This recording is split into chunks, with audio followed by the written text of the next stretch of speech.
Totoo pong graduate siya ng college? Opo. Ano pong kurso niya ate? BS Biology po, sir. BS Biology siya. Nakapagtrabaho po ba siya? Hindi, kasi na-depress na siya. Na-depress siya. Bale, ano po yung dahilan? Ano po yung pinaka nangyari sa kanya ate? Nabully siya sa school. Binuli siya sa school dahil sa? Dahil sa itsura niya na yung may ano siya dito. Yung puti baga dito, sir. At saka dito. Puti po. Kulay puti. Takot po siyang maligo kasi ano nga, baka daw matanggal yung ilong niya. Sakit sa dibdib ko sana nagkaganyan siya. Naintindihan ko po na yun. Kasi lahat po ng nanay gusto po natin mapabuti yung sitwasyon ng anak natin. Pero alam ko po mas napakasakit po nung naging sitwasyon niyo para sa inyo kasi isipin niyo ngayon, hindi na siya lumalabas, nagkaroon siya ng depression. Ay talaga, sir. Grabe talaga nararamdaman ko sa anak ko. Apo. Ayan, nanay. Ay, pwede po makatuloy. Sige, pasok po, sir. Ay, sige po. Salamat po. Sige, sir. Wala. Bali, yung dati na ikwento nyo sa akin nung magkita tayo. Na tungkol dun sa anak nyo. Ay, ito ate, ano to, microphone. Para ilalagay ko po dito. Sige po, sir. Wala po dito yung anak nyo yun? Wala. Nasa Usminya siya. Sa Gawad. Pwede ko pong makwento nyo sa akin yung ilang bagay to. Totoo pong graduate siya ng college? Opo. Ano pong kurso niya ate? BS Biology po, sir. BS Biology siya. Nakapagtrabaho po ba siya? Hindi, kasi na-depress na siya. Na-depress siya. Bale, ano po yung dahilan? Ano po yung pinaka nangyari sa kanya ate? Nabully siya sa school. Binuli siya sa school dahil sa? Dahil sa itsura niya na yung may ano siya dito. Yung puti baga dito, sir. At saka dito. Puti po. Kulay puti. Takot po siyang maligo kasi ano, yung namumuti daw yung dito niya. Baka daw matanggal yung ilong niya. Kaya hindi siya naliligo. Mag-ano lang, labar-labar lang kunti. So iniisip niya po, nanggagaling sa tubig? Yung kasi pag naano daw siya, naligo daw siyang ganyan. Namumuti daw yung dito niya. Namumuti? Siya. Nasugat po ba? Nasugat? Wala. Wala namang sugat? Wala naman. So, ibig sabihin niya po, majority ay kinakatakot niya lang, pero wala namang malalang. Isip lang naman siguro. Isip niya yung na baka matanggal yung ilong niya. Ayun. Tapos, ano po nangyari ate pagkatapos nun? Nagkulong na po siya sa bahay? Hindi man yung laboy. Hindi, talagang nandun lang siya talaga sa bahay. Talaga, lagi ganun? Hindi man siya laboy talaga. Ilang taon na po siya ngayon? Siya ay magto-24 na. Lagi lang siyang depressed, malungkot ang buhay niya. Malungkot ang buhay. Kaya sir, ewan ko. Ano po nararamdaman niyo sa sitwasyon niya, nanay? Sakit sa dibdib ko sana nagkaganyan siya. Naintindihan ko po na yun. Kasi lahat po ng nanay gusto po natin mapabuti yung sitwasyon ng anak natin. Pero alam ko pong mas napakasakit po nung naging sitwasyon niya para sa inyo kasi isipin niyo ngayon, hindi na siya lumalabas, nagkaroon siya ng depression. Ay talaga, sir. Grabe talaga nararamdaman ko sa anak ko. Ang inaano ko sana may makakatulong sa amin na mapagumot namin siya. Opo. Sige po, nanay. Tingnan po natin yung pinakamagagawa namin, ha. At sana, yun, maipagamot siya at tuloy na siyang gumaling. King, ano na, bakit na ganyan na yan, King? Magandang hapon sa'yo, Neng. Siya po si Ken. Si Raquel yan. Raquel. Kel po ang tawag nyo. Oo. Na ano nang ginawa mo dito? Kamusta ka na, Neng? Ano? Nabanggit sa akin mama mo, gusto mo daw magpagamot? Nandito anak. kami para tumulong. Anak. Ayan. Gusto mo ba magpagamot? Ayan. Sige. Gusto niya daw po? Sabi niya. Ayan. Anak, ano? Kamusta ka? Nakakatulog ka naman? Kaya yan, nandito kami para tumulong, para makapagpa-check up ka doon sa sinasabi. Pa-check up lang naman, be. Check up tayo. Ayun. Sige na, dali na. Magpa-check up tayo. Yan. Papagamot yan. Papagamot. Papagamot yan, para gumaling ka na. At ilang taong ka na, Neng? 23. 23. Ikaw pala ay graduate ng college, BS Biology. Ayun. Kamusta kagabi? Nakatulog ka naman? Ayan. Ay, huwag Huwag ka mahiya. Huwag ka na Ano mahiya, kami? Bibi. Huwag ka na Nandito mahiya, kami Bibi. para tumulong sa'yo. Oo, ganun. Para makapagpagamot ka. Oo. Gusto namin makatulong sa'yo para Talaga, makapagpagamot ka. anak. Oo. Maano ka ng ano? Kasi sa mama mo na umiiyak siya, na gusto ka daw niya mapacheck up para makapagpagamot ka. Yan din ba ang gusto mo? Para gumaling ka? Ayun. Alin ba yung papagamot natin? Okay lang ba? Ayan. So, may kaunting itim. Oo, madali lang yung paggamot. Alin pa? Alin pa? Alin pa yung papagamot natin? Yan lang. Oh, yan. Oh, papagamot natin. Para. Anak, salamat naman, anak. At nagbayag ko na kasi namin yun din matulong sa akin, anak request ko. mama mo. Hindi naman siya sira. Alam mo sa totoo lang, ang ganda mo. Oo. Saka, alam mo yung itim na yan, maraming tao may ganyan. Nawawala yan, anak, Oo. pag magamot, anak. Maraming tao may ganyan. Oo. Pag magamot yan, mawala na kagad yung anak Yan. ko. Kung gagaling na ba yan, magiging okay ka na? Ayun. Alam mo, kaya kami nandito, gusto naming subukan na makatulong. Kel, Ayan. Salamat, Pwede ko bang matanong kung nakatulog ka kagabi? Okay naman yung tulog mo. Ayan. Masaya ka ba kung makapapagamot ka? Ayan. So ako nga pala si Kuya Joe. Siya si Kuya Jay. Ayan. Lunes na tayo, anak, magpagamot. Oo. Alam mo ba, na may mga tao na may ganyan, may iba mas malaki. Kasi hindi naman yan problema talaga. At kung tatanungin mo ako, totoo, maganda ka pa rin, Simple lang naman yung itim na yan eh. Sayang di ba?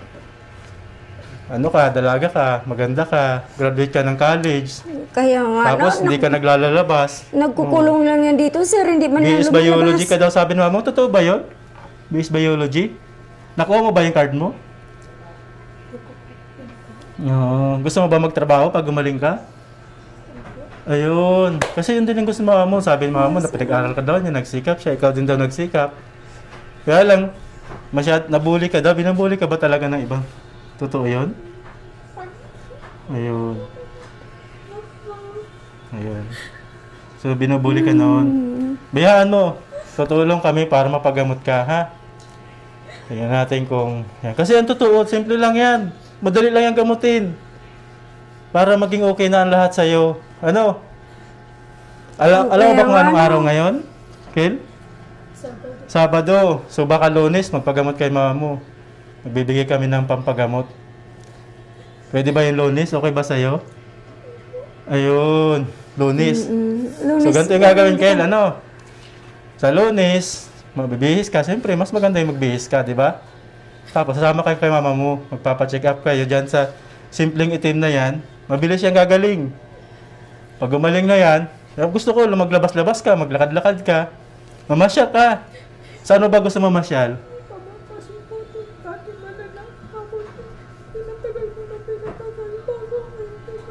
So pinatagal bago ka pinagamot. Kaya nalulungkot ka.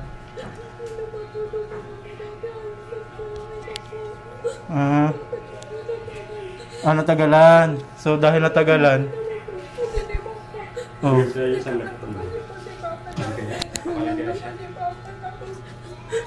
Tinatanong po ni Papa kung paano po siya gumaling. kung paano gumaling yan.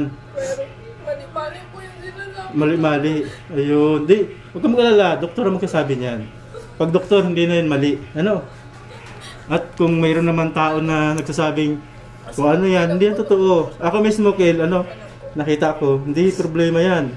Simpleng bagay lang yan. Alam mo ba? Puti po siya tapos nagtatagkal. Hindi yan. Yung katin na yan, madali lang yan. Madali lang gamutin. Simpleng allergy. So ngayon, ang gagawin natin, Kel, alam ko nalulungkot ka dahil meron ka yan. Pero simple lang yan. Mapapacheck up ka, papagamot yan. So pag gumaling na yan, ang gusto ko, mamasyal ka, pumunta ka kung saan mo gusto, at huwag ka na mahiya sa mga tao. Lunes, di ba Sabado ngayon, Ken? Tapos, Linggo, Lunes. Wala po kayong gawa sa Lunes? Mapunta rin po akong dait. Ayun, sasama ka, Ken? Diet? Diet yung mapagamot? Kasi doon may mga galing na doktor, di ba? Ha? Baka kung sa ano naman po kanya. Hindi, sa diet lang. Diet Nanay, lang, wag po kung diet. sana. Oh, diet Doon lang. lang po sa yung gamot, yung nagagamot sa ganito, sa Oo, mga siya. itim. Oo. Alam mo, marami kail na nagagamot ng mga ano. Sabi kay mama. Ha? Ganito ko na ko na sabi kay mama. Natatakot ka? Pinabayaan mo. Pinabayaan ka? Hindi, kasi biyo siya sa nadama mo na pinabayaan ka. So ngayon, huwag ka mag-alala. Hindi ka pinabayaan. Nabisi lang siya, pero ang totoo, marami siya nilalapitan eh. Para matulungan ka. Wala mo yun silang makilang yung kasunod na ako. Hindi, alam mo kay, mahal na mahal ka ng mama mo. Yung papa mo, mahal na mahal ka. Marami nagmamahal sa iyo. Pakiramdam mo lang yun. Alam mo kayo yung pakiramdam mo kung minsan, yung papahirap sa iyo. Kaya mas mama mo, umiyak ko. Mahal na mahal ka ng mama mo.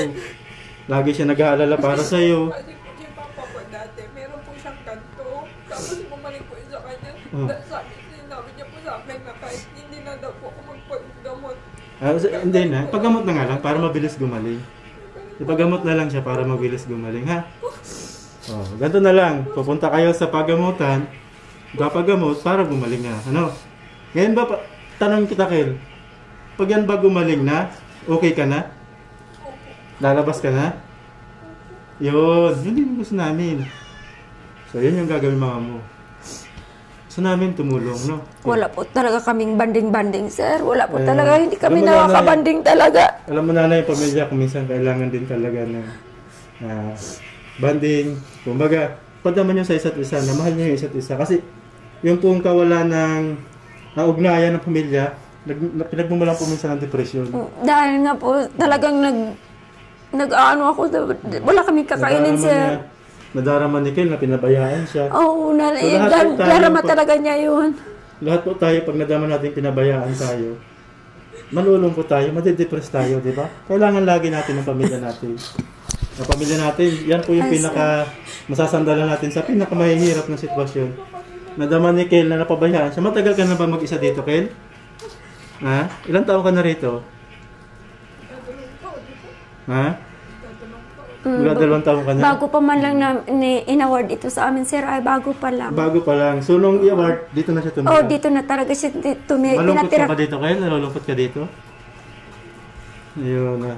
Kasi nga, marami kang inaalala, Kel, hindi mo naman dapat ipag-alala. Pero para hindi ka na mag-alala, papagamot yung pinag-aalala mo, ha? Anak, mapagamot tayo sa Lunes na may matulong sa atin. Kaya O niyo sila, ba? sir. Naka, Yun. magbihis ka, ha? Maligo ka, ha? Tapos pumunta ka doon sa kay lula mo. Para ma-prepare din kami doon para pagdating mo, maano na tayo doon. Hindi na. Talagang sila, sir, matulong sila, sir. Just diet lang tayo talaga. Diet lang tayo, anak. So, nanay, ha? Huwag niyo siyang dadali kung saan. Sa pagamutan lang doon sa balat. Oo, Ang siya. tawag doon, alam mo ba ang tawag doon sa doktor sa balat? Hindi po kasi, nagpunta na po kasi ako dati sa dermatologist. Dermatologist. Pero, Ah. ang ano ko po kasi dapat sa laboratory. Sa laboratory. Sa gastro, enterologist. Ayun. Tsaka So, sa ENT po, doon po kasi ako nirefer ng doktor. gusto mo sa laboratory. Pero hindi po ako ninala doon. Hindi ka dinala. So, Ninala doon. alam mo kasi, Ken, doktor talaga nakakaalam ng lahat, ha? Kung minsan tayo may iniisip tayo, may sakit tayo, pero nakita naman ng doktor, wala naman. Nirefer Kaya- na po ako doon. Ha? Nirefer na po ako doon ng doktor dati. Ulit lang tayo. Ganito na lang gawin natin ulit, Ken. Ninala doon. Pupunta tayo sa doktor, pupunta tayo mama mo sa doktor, papagamot yan. Tapos kung ano pa yung sabihin ng doktor, yun ang gagawin natin, ha? Okay ba sa'yo? Ba't hinarang mo ito naman, anak maigi? Hindi ko Madagalan ka malaman nito. bakit may nakaharang. Nagbaba lang yun. Ha? Nagbaba yan lang doon. Nahulog lang? Okay lang ba siya nahulog. alisin? Okay lang siya alisin? Mm. Sige, Ken, alisin mo siya. May... Oo, papagamot ka na, Kel, ha? Papagamot ka, anak. Ipapagamot ka. Papagamot ka na. Nandito sila, sir. Okay, ganito sasabihin Tutulungan gagawin natin ka. ngayon. Oo. Kung sabihin ng doktor na laboratory ka sa dugo, papalaboratory tayo sa dugo. Pag sa balat, pag chinek nila, ayan. Basta, okay ba, Kel, na pag sinabi sa'yo ng doktor, inumin mo ito, inumin mo? Okay yun sa'yo? Minsan may itinuturo, okay lang din sa'yo? Basta gumaling ka lang. Takot ka sa turok? Nak, maano ka nak? Gal- Mapagamot tayo ha. Gusto ko- Nandyan sila. Nandyan sila anak ko. Sige. Mahal kita anak, kaso nga lang, hindi mo tinutulungan ang sarili mo. Nakapagtapos ka naman. Ano? Nandiyan na sila sir, matulong sa atin. Sa akin, magandang yun, no? Kaya nga magpapataba. Pag anong magpapataba, kahit anong ibigay, makain. Takot kasi makain kahit anong ibigay sa kanya. Takot talaga siya at baka daw matanggal yung ilong niya, sir. Huwag ka matakot. O sige, wag mo nang pagkitin natin. Huwag ka matakot ha. Walang mangyayari sa'yo, Ken. Walang mangyayari sa'yo. Ang gusto ko lang, Ken, kung ano sabihin ng doktor, susundin mo. Kasi diba, siya yung gagamot sa atin, gagamot sa'yo. Pero di masayang yung... Dati pa naman mo kasi dati pa parang pinanagdala yung Di ba matagal sorry ka na na, naghihintay na anak. may gumamot sa'yo, may magtumulong sa'yo? Sorry na, be. Oh, okay lang ba patawarin mo sa mama mo? Sige na. Alisin mo na yung tampo mo para makatulog ka na rin. At totoo kayo, kung inisip mo man na matagal kang pinabayaan, hindi ka pinabayaan. Sila mama mo din, hirap din, pumunta kami doon. Nakikita mo ba yung bahay nila doon? Mas maganda pa yung bahay mo dito, Kate. Ang totoo, mama mo, nakakaawa din yung kalagayan niya. Alam mo ba kung anong trabaho niya, Ken? Sa isda, naglilinis siya ng isda. Tapos, habang iniisip niya yun, inalagaan niya yung lula mo. Gusto ko naman po kasi magtrabaho pero nakakasama ako. Kakadamo, gusto mo magtrabaho. Eh. Ikaw po gusto ko. Hindi Kasi kaya... nagkakatawa. Kaya Oo. naisip na Kaya- ako sa buhay ko. Gusto na nga talaga niya magtrabaho, kaso nga lang, ay Ganito na talaga. lang, Ken. Magpapagamot ka para pag gumaling ka na, makatrabaho ka, matulungan mo na sa mama mo. Okay ba yun? Matulungan mo yung sarili, mabili mo yung gusto mo. Ano bang gusto mong bilhin, Ken? Unang gusto mong bilhin? Paggawa po yung bahay. O yun. Alin bahay? Ito yung bahay nila doon. Ito. Napakaganda nun. Gusto ko mag-focus ka doon. Huwag ka mag-focus sa kung ano-anong hindi naman totoo. Gusto ko mag-focus ka kung sa ano yung gusto mo. Gusto mong paggawa ng bahay? Mag-focus ka doon, Ken. I-relax mo yung isip mo. Mag-focus ka sa isang bagay na gusto mo. Huwag ka mag-focus sa mga problema na hindi naman problema. Anak, Di ba? focus ka sa ano na. Oo. Tapos gusto ko, alisin mo na yung tampo mo. Kasi yung tampo nagpapahirap din yan sa atin. Tingnan mo nga itong, ano mo, ang dami mong kalat. Hindi ka man lang Ayun. naglinis-linis. So ganito, Ken, uumpisahan mo muna dito sa sarili mo ha, sa bahay mo. Pagandahin mo muna itong kwarto mo. Tapos, Pagandahin mo itong kwarto mo, maganda ito pag... tapos wala kang bintana, di ka man lang nakakita ng ibang tao. Hindi nga niya nahanginan, sir. Ayaw niya Alam mo, silip-silip Ken, pa lang. ano sasabihin ko sa'yo, ang ganda mo, maganda ka. Sayang naman na maganda ka, lagi ka nagtatago. Natatakot ka sa ibang tao. Gusto ko makita ng ibang tao. Nasira na nga po ilong ko eh. Hmm? Nasira na. Hindi, wala. Alam mo yung sinasabi mo, Kilsera? Hindi man baga, wala man baga, be. Gusto mo makakita ng mga tao na mas maitim pa dyan? Magaganda naman sila. Ikaw nga, halos di naman nakikita, oh. Ang tawag yan kailangan kung ano. Tapos, lagi pong nagbabakbak pa kaya. Lalo ko na ano. Pero, masyado siyang conscious sa itsura niya. Dahil lang yung simpleng puti, iniisip niya, Oo, siya. tapos ngayon, parang nagmula nun, di na siya masyado nakakatulog. Hindi siya mapakali. Iniisip niya kung ano nalagod yung sakit niya. Oo, totoo yan, labis sir. na pagkabahala. Nag-inom na yan nag-inom yan ng... Kaya nadala ko yan sa ospital. Nalaman ko na talaga. Nag-inom yan ng Downy. Downy, ayun. Downy nga. Nag-inom siya ng Downy. Kaya sabi ko, Diyos ko, tulungan niyo naman ako. Nanginginig-nginig na yung ganyan, sir. Kakalungkot po yung nangyari. Alam niyo po yun, dahil po yung depression niya. So, posible yung Downy, iniisip niya makakalinis ng katawan niya. Oo, siguro. O kaya, iniisip niya, mapapatay siya ng Downy para matapos na rin. So, nakakalungkot po yung sitwasyon niya talaga.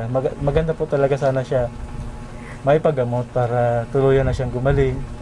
At, Sana po, sir. Sana matulungan po ninyo ako. Opo, sige. Sir, inihiling ko sa Panginoon na sana may tao maano ang loob na matulungan kami. Opo, ayan.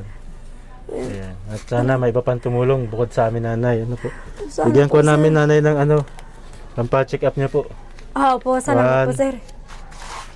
1, 2, 3, 4, 5. Salamat po, sir. Talaga, Ayan. baka sobrang laki naman ito, Sige lang sir. po, nanay. Hindi pa po yan malaki. Salamat po talaga, sir. Salamat talaga. Opo. At dadalhin ko siya sa Lunes talaga doon. Ayan. Salamat po, sana, sir, nanay. talaga. At, salamat po sa inyo, sir. Nanay. Salamat po talaga sa mga tumutulong sa amin na maipagamot ko ang anak ko. At matagal na po siyang nag-iisip na magtrabaho sana, kaso nga lang, yun nga ang nangyayari sa kanya. Maraming salamat po sa inyo. Ayan. Kami, nanay, gusto namin siya mapagamot talaga kasi po kapag ang isang tao po may depression, minsan naiisip po niya magpatiwakal. Yun siya na Kaya nga dapat po yun, siya sir. maipagamot talaga. Siya na nga yung nag-inom siya ng Downy. Ayan, opo. Dapat siya maipagamot kasi yun po ang pinakamasakit na pwedeng maranasan nyo kapag nangyari yun. O talaga nakatakbo ako, sir, nang walang chinilas. Diyos ko, sabi ko nang nangyayari sa anak ko. Nagaganon talaga siya, sir. Talagang, sige ang suka. Ay, talaga, sabi ko, Diyos ko, anong gagawin ko? Ayan, opo. Ay, salamat talaga. Opo. Nanay. Nagdarasal ko talaga na sana may tao maano ang kalooban na matulungan kami. Nandyan na po kayo. Ayan. Tumulong sa akin. Salamat po talaga, sir. Hindi po kami makakasama kasi po, ayan. Baka mag-alala si Raquel, si nanay lang. Sino pa pong kasama niyo sa Lunes? Kayo lang dalawa? Ako lang. Kami nagdalawa. Kayo lang po. Kaya niyo po siyang pasunurin. Ayan. Oo, kasi pinangahawakan niya yung promise ninyo. Promise, ayan. Pinangako siya sa akin na susunod siya. Ayan. So, ganito, nanay, babalik-balik po kami. Alamin po namin kung Naipagamot kamusta siya. yung gamutan. Tapos, siya. yan. Maraming salamat nga po pala sa aming mga viewers, sa aming mga sponsor na lagi pong tumutulong sa amin at sa aming mga tinutulungan. At alam ko po maraming gustong tumulong po kay Raquel dahil nakakaawa po yung kalagayan niya. Wala pong kakayahan si Nanay Beth, wala pong kakayahan si Nanay Beth yung pamilya na magpagamot. At yan, yung lahat po ng yung papadalang tulong, bibigay po natin sa pamilya ni Nanay para patuloy po yung pagpapagamot kay Raquel para lubusan na po siyang gumaling. Muli, maraming salamat po sa inyo. Maraming salamat po sa inyo. Ayan.